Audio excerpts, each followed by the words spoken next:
O presidente do Banco Central, Gabriel Galípolo, disse que ainda é cedo para falar em qualquer mudança na taxa básica de juros, que o Banco Central precisaria manter a Selic em nível elevado por mais tempo.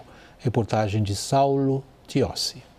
Durante evento do Goldman Sachs em São Paulo, Galípolo disse que a possibilidade de redução dos juros não está em debate no Comitê de Política Monetária, o Copom. Dado o que aconteceu no passado recente, dado o nível de desancoragem que a gente tem das expectativas, que a gente tem consciência que desta vez nós precisamos permanecer com essa taxa de juros por mais tempo num patamar restritivo. Desde setembro do ano passado, o colegiado do Banco Central já realizou 6 aumentos consecutivos da Selic, indo a 14,75% ao ano, o maior nível em quase 2 décadas. Na ata da última reunião, o Copom manteve em aberto os próximos passos e repetiu a mensagem do comunicado sobre a necessidade de cautela e flexibilidade. O patamar elevado tem como objetivo arrefecer a economia, mas os impactos ainda não foram sentidos. A chamada prévia do PIB, o IBCBR, divulgado nesta segunda-feira, superou as expectativas com alta de 0,8% em março, acumulando mais de 1 ponto percentual no trimestre. O dinamismo econômico foi um dos fatores que chamaram a atenção do presidente do Banco Central durante o evento. Gabriel Galípolo classificou de surpreendente o cenário de baixo índice de desemprego e alta da renda em meio ao aperto monetário, que, segundo ele, seria muito mais restritivo em qualquer outra economia. Entre os analistas, a expectativa é de que a alta dos juros comece a fazer efeito ainda neste ano, o que levou as últimas projeções para o IPCA de 2025 no Boletim Focus serem revistas para baixo após meses de alta.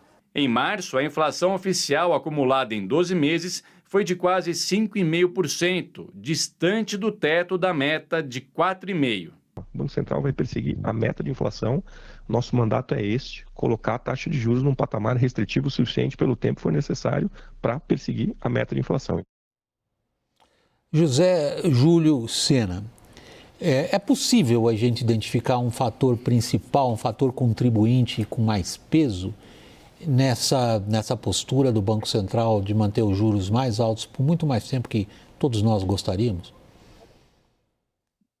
William, boa noite, William, Thaís, Caio, Sara.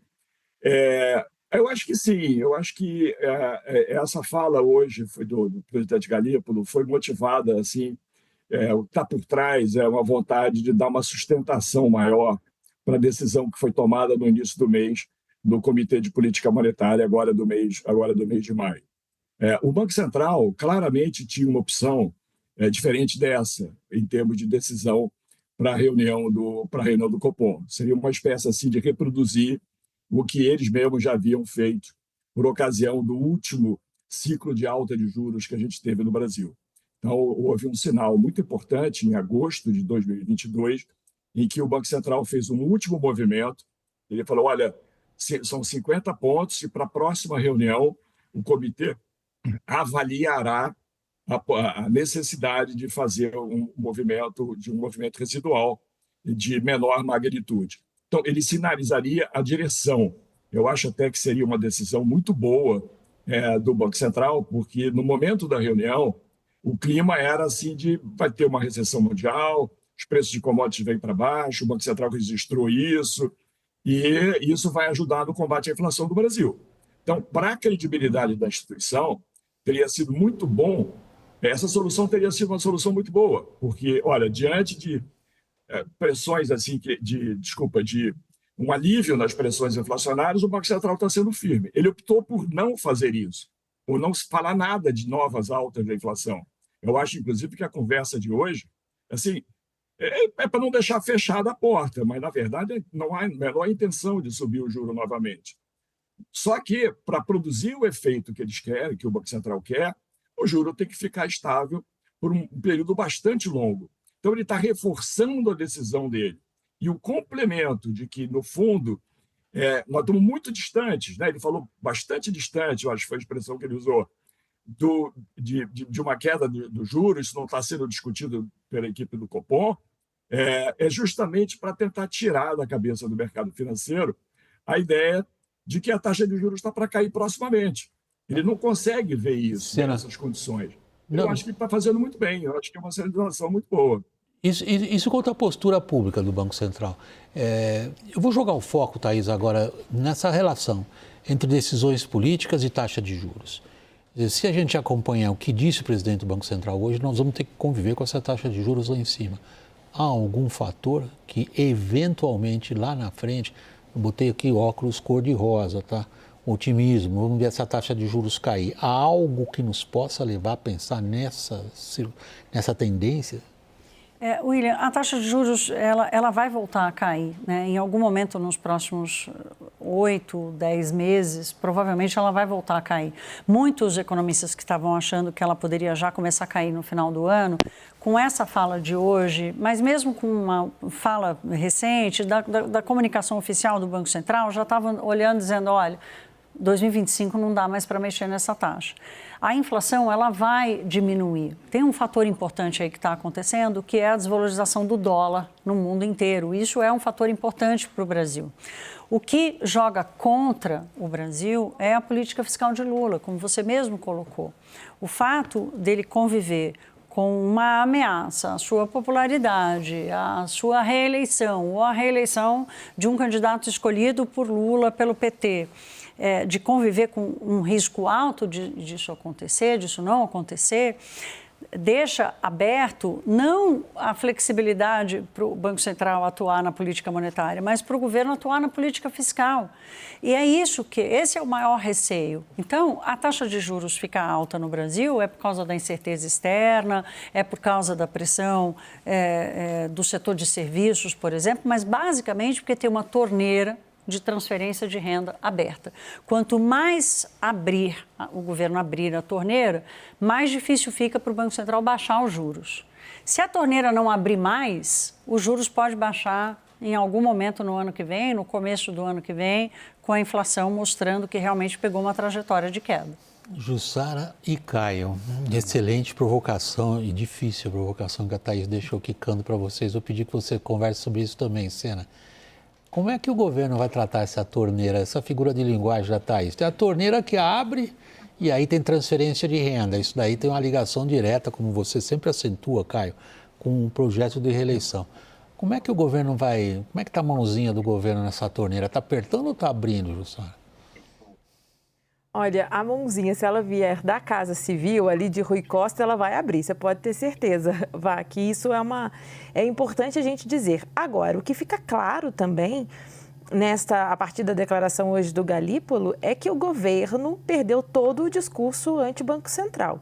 Porque até então, lá atrás, quando tinha alta de juros, a culpa sempre era do Roberto Campos Neto, antecessor de Galípolo, e agora, mais recentemente, começaram a se falar numa herança maldita. Só que agora Galípolo já está há alguns meses no cargo e com essa declaração de hoje, ele é firme em dizer, olha, não tem previsão de baixar nada agora. Então, o governo, ele fica numa situação e aqueles que vocalizavam mais as críticas ao Banco Central e à autonomia do Banco Central, como Gleisi Hoffmann, que era deputada, estava no cargo de deputada e presidente do PT, agora ela é ministra das Relações Institucionais. Então, essa crítica não está vindo. Quem vocalizava todas as críticas ao Banco Central era a Gleisi e seu companheiro, o deputado Lindbergh Faria, que hoje é líder do PT na Câmara. Então, o PT está meio travado nessa crítica e precisa ali se entender. O que a gente vê hoje, um enorme silêncio. Não veio nada ali do governo em relação a isso, todo mundo muito quieto. Porém, a gente já vê muitas críticas, principalmente da esquerda, do petismo, cobrando. E aí, governo, e agora? Como é que você explica o Galípolo? Caio, no fundo a gente está indo para uma questão super abrangente, mas é a questão que está na cabeça de todos os agentes econômicos.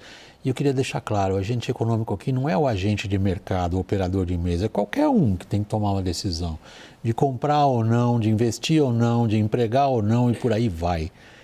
Qual é o risco fiscal de Lula em modo reeleição? Alto, né, William? Essa semana a gente vai ter uma temperatura boa disso, porque na quinta-feira o Ministério da Fazenda, o ministro da Fazenda, Fernando Haddad, quer anunciar uma revisão do orçamento e ele está, pelo menos no bastidor aí, a oferta é de um contingenciamento, um bloqueio de 30 bilhões. que já tem uma resistência na Casa Civil, que vem defendendo algo entre 15 e 20 bilhões. Então, essa resposta a gente tem depois de amanhã, né, daqui a 3 dias. Né, já vai ter um parâmetro da disposição, porque o Lula vai ter que arbitrar entre o que o Haddad está propondo de revisão de orçamento e o modelo que o Rui Costa vai decidir. Mas se a gente juntar isso, essa própria revisão, que eu apostaria que vai ser acima do que o Ministério da Fazenda defende, o pacote todo de reeleição, desde uma linha auxiliar para Minha Casa Minha Vida, para reformas, até uma linha de financiamento para entregadores, motocicletas e entregadores de aplicativos, até o que está sendo desenhado no Ministério da Saúde, né, da utilização ali do SUS, de hospitais privados pelo SUS. Tem um pacote energia elétrica, a gente falou da semana passada, tarifa social. Vale Gás. Ou seja, o script está muito já bem desenhado pelo governo, da caixa de ferramentas para fazer para reeleger o Lula. Então, muito certamente, nessa temperatura que a gente vai ver na quinta-feira, daria para a gente apostar uma derrota ou numa arbitragem do Lula mais a favor de um contingenciamento menor para sobrar recursos justamente para poder oferecer todo esse pacote eleitoral para a população. Sena, há uma óbvia, né, ligação entre popularidade do presidente, esforço de reeleição e tratamento das contas públicas. Isso não é segredo para ninguém, é bastante evidente.